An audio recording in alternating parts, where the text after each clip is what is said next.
Hello, today we're going to go through chapter 13, which is flow cytometry and some laboratory automation.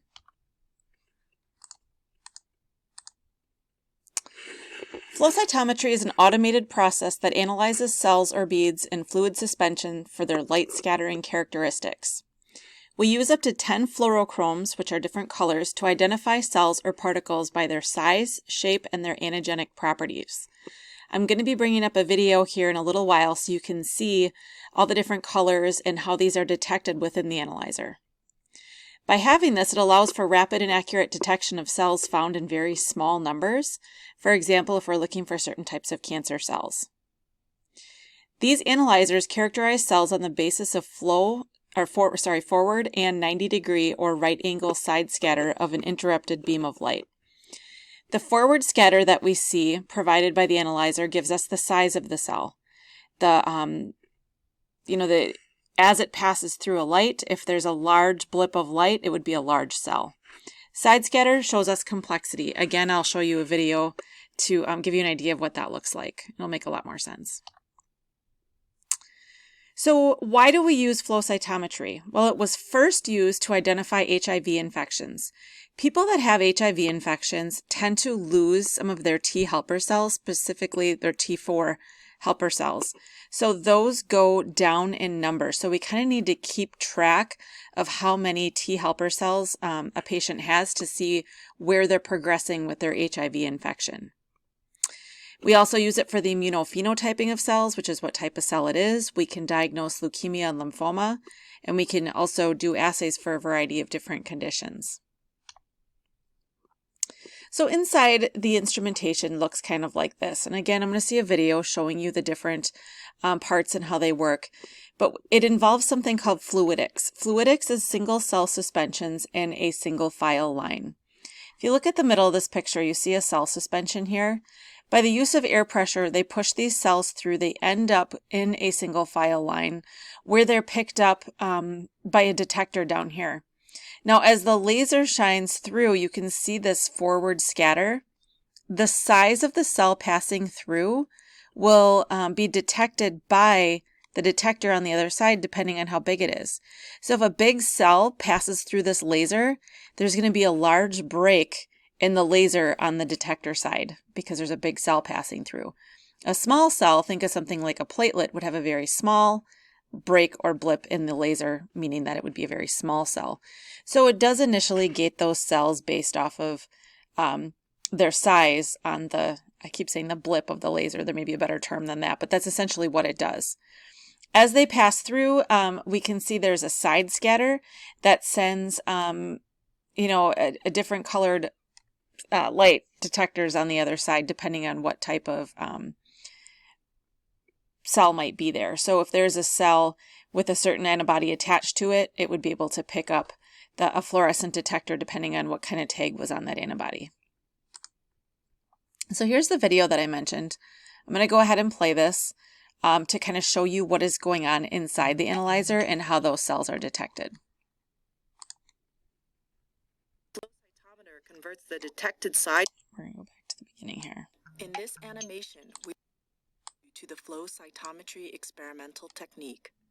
Flow cytometry is used to count and analyze the size, shape, and properties of individual cells within a heterogeneous population of cells. Flow cytometry data is extremely quantitative and can be analyzed in depth by specific flow cytometry software programs. Once a suspension of individual cells has been prepared for flow cytometry analysis from cells, tissues, or organisms, the prepared sample is placed on the flow cytometer. How does a flow cytometer analyze the size, shape, and properties of individual cells? A flow cytometer contains several key components, including the sample, fluidics that move the sample into the flow cytometer, lasers, optics which gather the light, detectors to sense the light, and a computer system to output the data into a form that can be analyzed by the researcher. Once a sample has been placed in the flow cytometer, the machine will suck up the sample, mix the sample into a stream of saline solution in the cytometer, and lead the cell suspension through a narrowing channel, causing the cells to form a single file line before the cells pass through the laser at the interrogation point. Each cell within the sample then moves across the laser beam, allowing each cell within the sample to be individually analyzed. As each cell passes through the laser beam will scatter in multiple directions. The flow cytometer detects light scattered in a forward manner, called forward scatter, and light scattered in a sideways manner, called side scatter. The amount of forward scattered light for each cell is detected by a detector on the far side of the cell from the laser. Forward scatter is proportional to the size of the cell. The detector converts the scattered light into a voltage pulse, which is directly proportional to the amount of forward scattered light. The computer converts these data into a histogram plot with the amount of forward scattered light on the x-axis and the number of cells on the y-axis. The amount of side scattered light is detected by a detector located perpendicular to the path of the laser beam. Side scatter is proportional to the shape and internal complexity of a cell. Just like with forward scattered light, the flow cytometer converts the detected side scattered light into a voltage pulse, which is directly proportional to the amount of side scattered light. By analyzing the forward and side scatter data together, the researcher can understand a cell's size, shape, and complexity. In addition, the analysis of the forward and side scatter data can allow the researcher to divide the heterogeneous population of cells into individual populations with varying size, shape, and complexity. This capability of analyzing multiple populations within a sample is the immense strength of the flow cytometry experimental technique. In addition to analyzing a cell's size, shape, and complexity, a flow cytometer can also detect emitted light from excited fluorescent molecules, such as fluorescently labeled antibodies or fluorescent dyes or stains. For the rest of this animation, we will focus on the detection of fluorescence signal by the flow cytometer. For more information about fluorescence, please see the fluorescence animation. The fluorescent molecules, or fluorophores, are excited by the correct wavelength of laser light when the cell passes through the laser beam. After excitation, the light emitted by the fluorophore is directed along a path with emission filters that allow for the detection of multiple different fluorophores emitting light in a cell. A flow cytometer can detect the presence of a fluorophore and also quantify the relative amount of a fluorophore within a cell. A flow cytometer can also be used to detect light emitted from multiple fluorophores in the same sample. While it is common for flow cytometers to detect 2, 3, or 4 colors at the same time, some flow cytometers can even detect up to 18 different colors at the same time. The data can then be presented to the researcher in the form of a histogram or a dot plot. Such data furthers the powers of flow cytometry analysis by enabling the researcher to analyze individual populations of cells within a heterogeneous mix of cells in the sample. All right, so that's a little picture or video of what is exactly happening inside that analyzer. It's kind of neat to see. Here's just one example of one of those charts that they use. This is a single parameter histogram, assuming they're looking for just one type of antibody. So they essentially take the patient sample, and if they're looking for a certain type of cancer or leukemia, they may add an antibody specifically to the CD marker on that cell with a fluorescent tag. If it is attached to that cell, it will pass through and be able to be picked up by the analyzer, and this would be one of the ways that it would keep track of the number of counts. Here's a dual parameter dot plot, which might look at size and complexity. So we've got our RBCs, you can see, are smaller. They're on the left and bottom side. Lymphocytes are pretty simple looking, right? They just have a nucleus, so they're towards the bottom. They're not real complex. Monocytes are a little more complex, and as you head up towards the top, you can see neutrophils are much more complex. They've got this, nucleus that's kind of convoluted that would make it a little bit more complex for the analyzer to look at and give you a lot more of that side scatter. Here's another picture of a type of quadrant analysis that they might use. At this point, you don't have to completely understand and be able to draw this, but do know that they use gating based off of the size and complexity of those cells. And depending on if they're using the fluorophores with the antibody with the fluorophores on it, they may use quadrant analysis for those as well. So what type of samples do we use for this? They usually use whole blood because in a lot of cases, in all cases, we're counting cells, right? We're looking for cells with certain CD markers on them. So we need to make sure that stays a liquid sample, so we need to use EDTA, and it has to be processed within 30 hours. We have to store it at 20 to 25 degrees Celsius, which is room temperature, and it needs to be well mixed. We can also use bone marrow and samples with large amounts of RBCs, which would be bone marrow or peripheral blood per se. Several surface markers can be detected at one time if a specific fluorophore antibody combination is used. So if they're looking for a few different CD markers, they can add some antibodies to the ones that they're looking for, and they can use more than one, which is why it's nice that we can use 10 and now up to 18 different fluorophores. We can also use tissue specimens. Those need to be collected and transported in a tissue culture medium. They can be kept at room temperature if it's going to be tested right away, but 4 degrees Celsius, which is refrigerator temperature, if analysis is going to be delayed. It should be disaggregated via mechanical dissociation or an enzymatic digestion, which we use like a tissue grinder, it's called.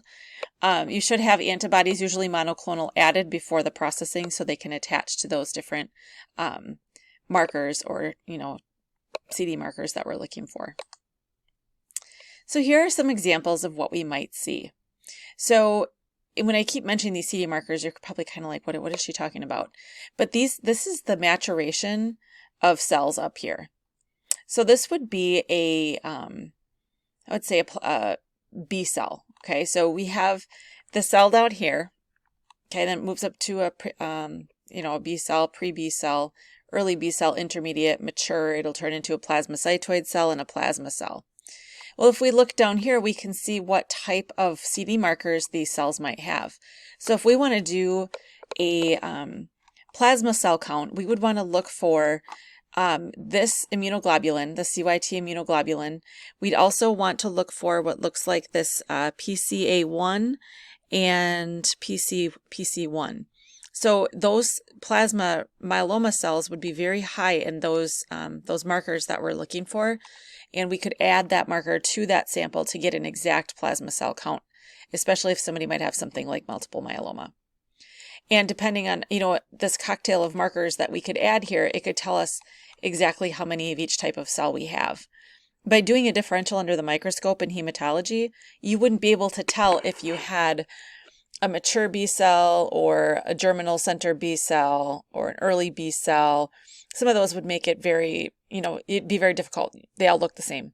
But by doing flow cytometry, we can further differentiate those as to exactly where they are in their maturation sequence, which is something that you're learning about in hematology right now.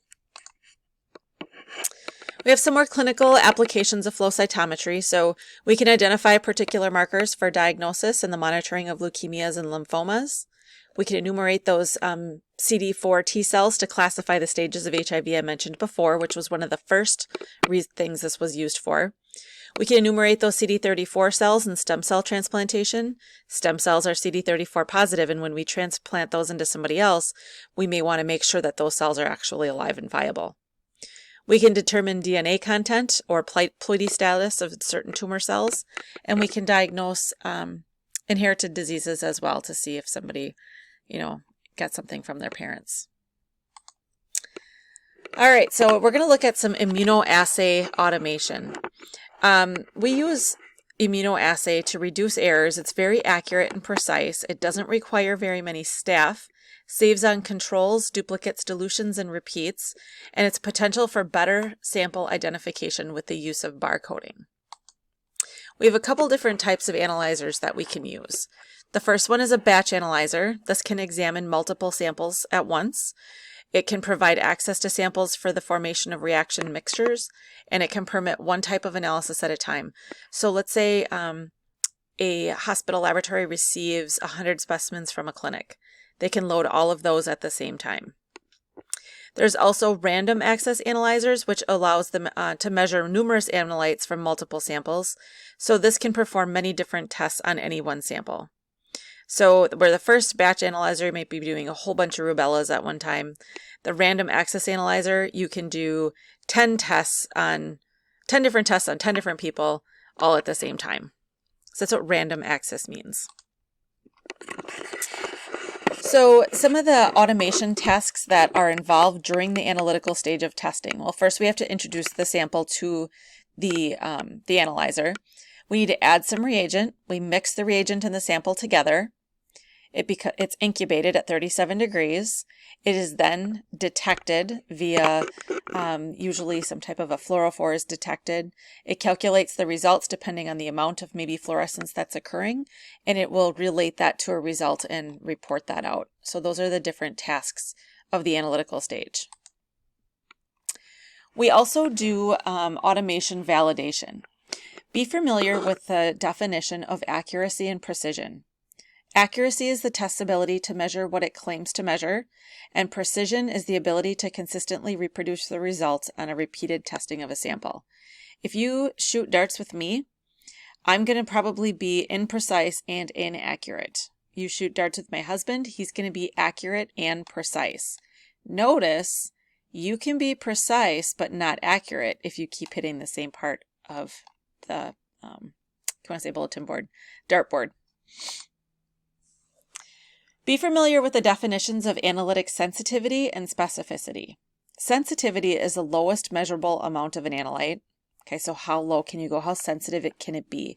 How early can you pick up a woman's pregnancy when their pregnancy hormone is really, really low would make it very, very sensitive. And then understand analytic specificity. This is the assay's ability to generate a negative result when it's not present. So for example, if a woman's not pregnant, the test should be negative, and if she is pregnant, it should be positive. You shouldn't have any other diseases picked up. You don't want a pregnancy test to be positive because you've got mono, for example. You only want it to be positive when you're pregnant, not another situation. The reportable range is the range of values that will generate a positive result for the specimens assayed by the test procedure. So know that definition as well. All right, the last one, reference interval, the range of values found in a healthy individual that does not have a condition that is detected by the assay. This is used to define the expected value of a negative test. So just a little bit of review on some of those definitions there. All right, the rest of your PowerPoint slide here is a summary if you'd like to go back and look at some important areas. Otherwise, that concludes Chapter 13.